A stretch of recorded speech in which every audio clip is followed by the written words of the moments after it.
My wife got a promotion, then opened a secret account. She started transferring money out weekly. When I found out, she said, "I needed a backup plan. You just never looked like the long-term bet." I sat in my car for an hour that night, hands shaking. The next morning, I called a lawyer, but what I did before filing changed everything. I'm a 42-year-old guy living in Spokane, Washington. I've been married to Hannah for 13 years. No kids. That wasn't by choice. We tried, did the fertility stuff, and when it didn't work, we just stopped talking about it. We weren't perfect, but I thought we had a real partnership. I thought we were solid. I've been working HVAC for over 20 years. I make good money, nothing flashy, but enough. Hannah's in finance. She always had big career goals. About a year ago, she got a big promotion at the bank she works at, senior management. Came with a fancy new office, better pay, and more hours. I was proud of her. Seriously, I even bragged about her to friends. I told people she earned it. But right after the promotion, she changed. She started working later. That didn't bother me at first. What bothered me was how cold she got. She'd come home and barely say 2 words. Always on her phone. Always texting, smiling at stuff she wouldn't show me. She'd sit in bed with her screen turned away from me. I noticed, but I didn't push. I figured the new job was just a lot to adjust to. One night I asked, "Is everything okay with us?" She didn't even look up. She just said, "I'm tired. Don't start." So I backed off. Weeks passed, then months. The distance between us wasn't just emotional, it got physical too. We used to be intimate at least once or twice a week. That became once a month.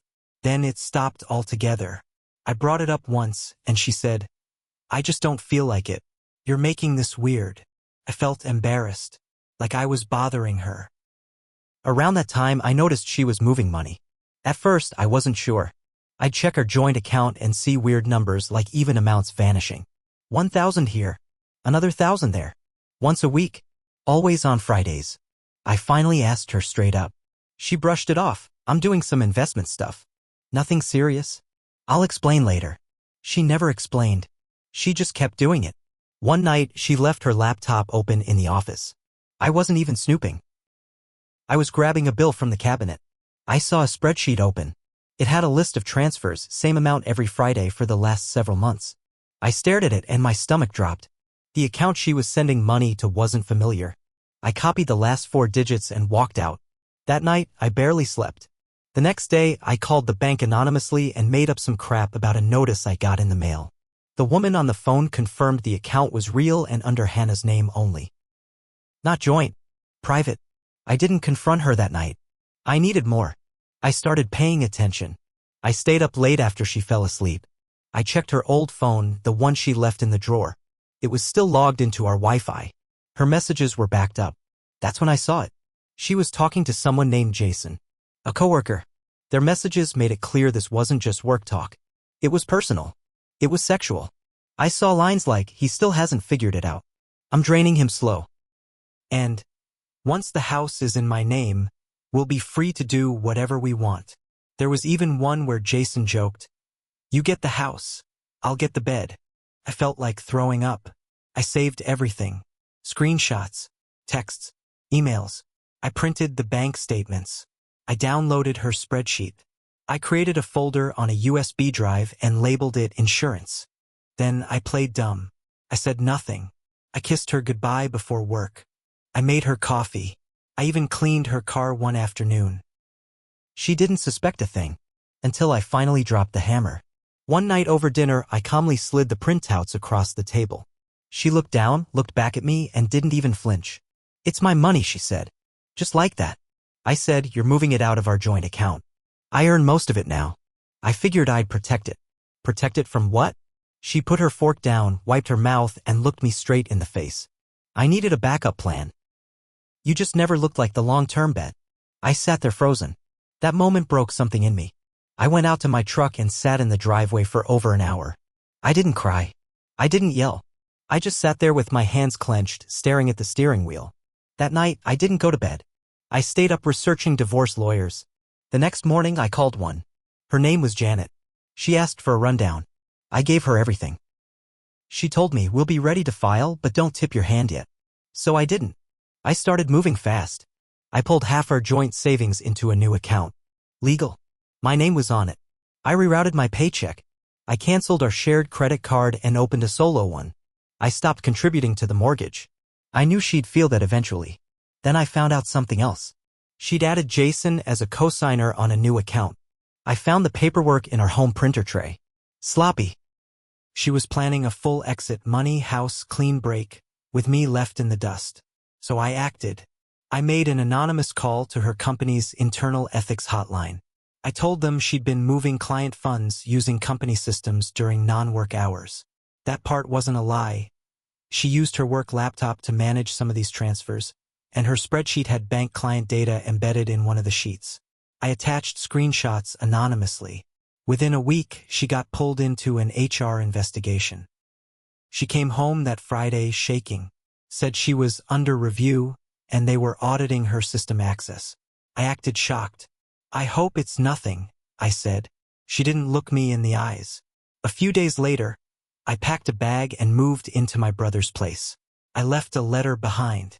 Simple. You said I wasn't a long-term bet. I agree. I filed. The lawyer will be in touch. Good luck. Then I sent the divorce papers through Janet the next day. That should have been the end. But she made one final mistake, and that's where the real revenge began. After I left, things moved fast. She tried calling me at first. I didn't pick up. Then she switched to texts, long ones, all over the place. Some were cold, some begging, some threatening. One said, I'll make sure you walk away with nothing if you push this. I didn't reply. She must have thought I was bluffing. Maybe she figured I'd calm down and come back home, that I'd let her walk all over me like before. She was wrong. Janet, my lawyer, filed a motion to freeze all major assets. The house, the shared investments, even her secret account, because guess what? Community property. Everything she moved without disclosure counted as marital funds. She was stunned when her account got flagged. She left me a voicemail screaming about it. But it got worse for her. The bank's internal review turned into something serious. Someone from their compliance team called Janet. They wanted to know if I had any further information about her activities. Apparently, the files I sent triggered something bigger. Not just improper use of work devices, but potential misuse of confidential client info. Now, that's where I got even more strategic. I knew her weakness, her pride. She cared more about her image than anything else. So I didn't just hit her financially, I went for her reputation. I printed out some of the worst text messages between her and Jason. The ones where she mocked me, talked about bleeding me dry, called me a dumb labor type who just fixes vents, and sent them to her parents. Mailed? No return address. Just a folder marked, you should know who your daughter really is. Her mom called me crying. Said she was ashamed. Said Hannah hadn't been raised that way. Then came Jason. Turns out he wasn't just some fling. He was married too. His wife found out around the same time all this was going down. I didn't even have to do anything. Karma took care of that part. Jason's wife filed for divorce and named Hannah in the adultery claim. She also called the bank and reported them both. Hannah got suspended from work. Her income froze. Her name got dragged into an internal scandal. And since Washington's a community property state, half of her severance, if she ever got one, would legally be mine. Now she was the one texting constantly. I didn't mean any of that. I was scared. We can fix this. I still love you. I ignored her. But one night she showed up. I was still staying with my brother. She pulled into the driveway around 10:30 at night. I saw her through the window. She was crying, mascara running, hair a mess. My brother said, "You want me to tell her to leave?" I said no. Let's see what she has to say. I stepped outside. She looked up at me like she didn't even recognize me. "I'm sorry," she said. "I made a mistake." "You made a plan," I said. "That's different." "I didn't think you'd ever find out." That told me everything. She didn't feel bad about what she did. She felt bad she lost. I told her, "We're past talking. We're in court now." Then I walked back inside. I thought that was the final blow. But I didn't know what she was going to do next. After I told her we were done, she disappeared for a few days. No calls. No texts. Quiet. Then things got weird. One of my buddies from church texted me out of nowhere. "Hey man, just checking in. Heard you might be going through something." Then another message from a coworker. "Your wife came by the shop today. Said you've been spiraling. Everything okay?" I called him and asked what she said. "She told me you've been depressed. Not showing up to work, possibly drinking." That was total BS. I hadn't missed a single shift. I hadn't touched alcohol in weeks. Turns out she'd been going around town, laying the groundwork, trying to flip the story, painting herself as the victim, telling people I'd gotten angry and unstable after she got promoted, that I'd started spying on her, that I was jealous of her success. She even went as far as telling one of our neighbors I'd threatened her, which was a complete lie. This wasn't just about divorce anymore. She was trying to smear me. Why? Because she was losing. Because the financial angle backfired, and now she wanted to poison the well. Make me look bad in court. Maybe even set up a false harassment claim. Janet caught it right away. "We're going to need to get ahead of this," she said. She filed a motion for court-ordered communication to go through legal channels only. No private messages. Everything had to be documented. That protected me and blocked her from playing dirty behind the scenes. But I wasn't done. I hired a private investigator. I wanted everything. In less than 2 weeks, he had photos of her and Jason meeting up at his apartment, even after both of them had been suspended. I guess the fallout made them cling tighter for a while. Then I got an anonymous email. It was a screenshot of a Tinder profile. Hannah's. She was on dating apps already. New pictures. Old lies. Said she was single, financially independent, and ready to start over. Someone recognized her and sent it to me. Small town. Word gets around. At this point, I had every reason to let the legal system finish her off. But there was one more thing I needed to do. I reached out to the bank's compliance officer, the same one who called Janet earlier, and gave them one more file. A detailed timeline of how she used client spreadsheets for personal gain and how she used company resources during after-hours transfers. I included her own words from texts to Jason. "They'll never know if I keep it small. I only log in after 6 p.m. anyway." That crossed a legal line. Big time. She wasn't just unethical, she committed internal fraud. 3 days later, she was terminated. No severance. No reference. Marked as ineligible for rehire. Jason got fired too. Then came the best part. I found out she'd been planning to refinance the house without my name on the title. She'd been talking to a loan officer quietly, prepping to buy me out before I caught on. But now that she lost her job and the bank flagged her accounts, she didn't qualify anymore. Not even close. She had to come back to court and agree to a forced sale. I got half the equity. I used it to buy a small home near my brother's place. Nothing fancy, but mine. Still, this story wasn't over yet. Because once everything crumbled around her, she made one final move. And it was the dirtiest one yet. After she got fired and the house was on the chopping block, she went silent again. No texts, no calls, no drama.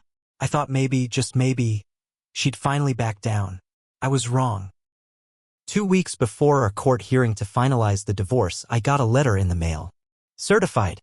Inside was a restraining order application. Filed by Hannah. She claimed I was harassing her. That I'd been following her. That I'd shown up to her job and threatened her safety. None of it was true. I hadn't seen her since the night she cried in my brother's driveway. I hadn't called, texted, or emailed her once. Everything had gone through lawyers. But here she was, trying to frame me again. If the judge bought it, it could have destroyed my case. She was clearly going for a last-ditch power move, something to tilt the court's sympathy in her favor. I showed it to Janet. She sighed and said she's desperate. And that means she's sloppy. We went to work. We pulled GPS logs, timestamps, emails, and surveillance footage. My brother's front door camera proved I hadn't left the property the night she claimed I was outside her window. My phone records showed no calls. No messages. Not even a ping near her location. At the hearing, she brought crocodile tears. Sat in front of the judge and said I'd become unstable, that I was emotionally threatening. She even said I'd stolen from her, which was rich considering the money trail we had on file. Janet stood up, calm as ever, and tore her apart. We have documentation that proves my client has not had a single direct interaction with the petitioner in over 40 days, she said. We have timestamps, location data, and video evidence. What we do not have is any evidence to support her claims because they're false. The judge dismissed the restraining order on the spot. He wasn't amused. And it didn't end there. He asked why she would file such a claim with no proof. She froze. She didn't have an answer. He told her on record that this kind of abuse of the system could cost her credibility in the divorce proceedings. That was the crack that broke the wall. Her lawyer must have seen the writing on the wall. That same afternoon, he asked for a settlement. We didn't accept it. We pushed for trial. At the final hearing, everything came out. Her secret transfers, her affair with a coworker, her false harassment claim, her attempt to take the house behind my back, her termination due to policy violations, her smear campaign around town. The judge ruled in my favor. On every point. She had to give up 60% of the house proceeds. She lost all claim to my retirement fund. She was ordered to repay a portion of the hidden funds she transferred, about $12,000, back to me. And she had to pay part of my legal fees due to her misconduct. She walked out of court pale, shaking, no job, no savings, no house, no Jason. Oh, and about Jason? After he lost his job, his wife finished the divorce and took him to the cleaners. He ended up moving back in with his parents in Coeur d'Alene. Word is he works at a tire shop now. Hannah tried to reach out months later. Sent a handwritten letter. Said she was sorry things got messy. Said she never meant for it to go so far. Claimed she still cared. I didn't respond. She didn't care when she mocked me behind my back. She didn't care when she drained our accounts. She didn't care when she tried to ruin my name. She only cared when everything collapsed. Now I live alone. Peacefully. Quiet house. Clean break. And I sleep just fine knowing she lost everything trying to play me. She bet against me. And she lost.